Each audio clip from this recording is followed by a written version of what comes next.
আমরা আমাদের খিলখিয়া জোনের নয়নগরের রাস্তাগুলো এবং খিলখিয়াতের পুরো রাস্তাগুলো এরকম অবস্থা, খুব কষ্ট হয়।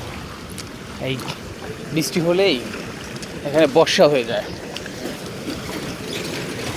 বৃষ্টি হলেই বর্ষা হয়ে যায় এবং পানি এবং রাস্তাগুলো অনেক প্রচুর খারাপ। সরকারি লোকজনরা এগুলো দেখছে না, প্রচুর খারাপ রাস্তাটা।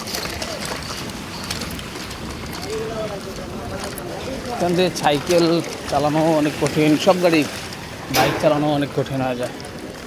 আর এখন তো হালকা বৃষ্টি হয়েছিল, এই জন্য পানিগুলো জমে আছে, এখনও শেষ হয় নাই, জমে আছে। আর যখন অনেক বৃষ্টি একটানা হয় তখন এই রাস্তা প্রচুর বৃষ্টির পানিতে বসা যায়, এখান থেকে যাওয়াই যায় না।